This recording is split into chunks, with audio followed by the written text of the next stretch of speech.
So there's 3 variations of split squats: front foot elevated, normal, and Bulgarian. We're going to start with the hardest, so we fatigue Kate a little bit, and then that's going to progress and challenge the movements.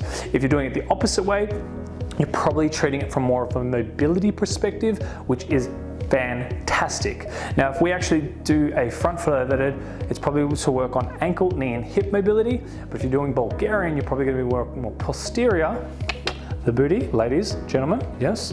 But the middle ground is the normal split squat, which we should all be able to do, but unfortunately most of us can't. So let's get into the Bulgarian split squat, let's work that posterior chain, and let's build some strength in those legs. So she's going to stand in front of the chair, and she's actually going to step into a kneeling position. So when she steps back, she goes down, and the knee should be on the ground. She bends the knee, and it should lightly stack onto the chair. Yep, whoa, see what she just did? She leant forward to start. A lot of people start up high and then they're gonna fidget and like blunder around. Honestly, this is the best way to start, and what you're gonna notice is Kate is naturally leaning forward. If she stands up straight, she arches through her lower back, and that's a common no for most people.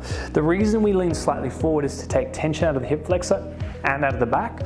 That then allows us to drive hard through the front foot, through the heel, to load through the glute more.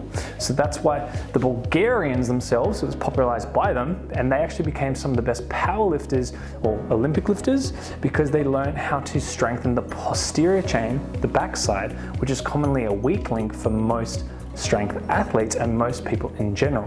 So why can't we do this exercise, Carl? Well, most people's hips are extremely tight, and as you see with Kate, she's able to stay nice and straight. Most people, let's go on anterior tilt here, overarch through the lower back, and that's going to load their back and strain the body.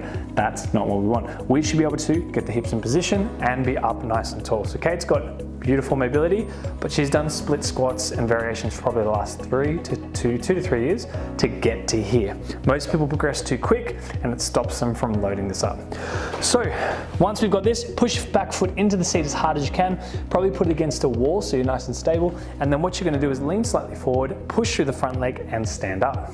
So the back foot is to support you, so majority of your load is through the back side. Now you see how Kate stood up? She's already put herself in a bit of arch. She should be still slightly forward, so she's parallel with that back leg. Then she bends the back knee to go all the way down. You'll see that she travels slightly back and then straight up. Now, as she's performing this, a chair is quite good because she won't actually touch the ground now because it's her own true range, yes. So as she's going down, abs and tighter, she is loading that front back leg, stretching out through the quad, whilst putting more load through the glute and the quad and hamstring on this side. Very nice. Now, if you notice, Kate's arching, so she needs to be tighter through the abs and drive more load through the heel, or she actually needs to bring her foot slightly forward. Let's go back down. No. This is what people do. This is no. This is wrong. What you need to do is go straight back down, knee to the floor, and you need to reassess your position. Bring that foot forward. So you see here with Kate, she's at 90 degrees. Now Kate was there before, but what she needs to do is actually have her ankle slightly in front of her knee, just her mechanics. So ideally, heel should be in line with the knee, which I didn't cue, but it's because she was set up there. But we've just seen with the movement, she had to deviate, and it's just the mechanics of her leg. So let's go again. And drive through, and boom, there we go, and down. Feel a little unbalanced? A little. Yeah, and normally if you're unbalanced for the first few reps, you're actually in the right position. Glute work. Let's go to the other side. So the next one is the split squat. The normal split squat is about driving the knee as far forward as we can past the toes whilst maintaining the heels on the ground. So Kate, step the left leg back for us. Push up as high as you can, lock out your front leg, beautiful, and you'll notice there's a bit of twist in hips. That's because Kate's feet are in line.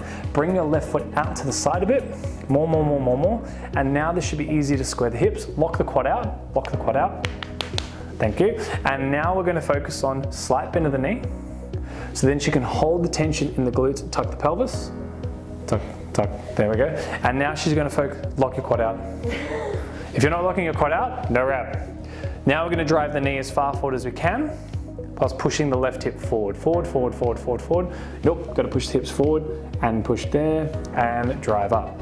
Now you notice Kate couldn't quite get her back thigh to touch the ground. That's because the ankle and the hip are a little bit tight. Work to the range that you can control and then straight back up. Lock your quad out and then back down for 3, 2, 1, up. squeeze the quad and down. If you didn't squeeze your quad or lock the knee out, the rep did not happen.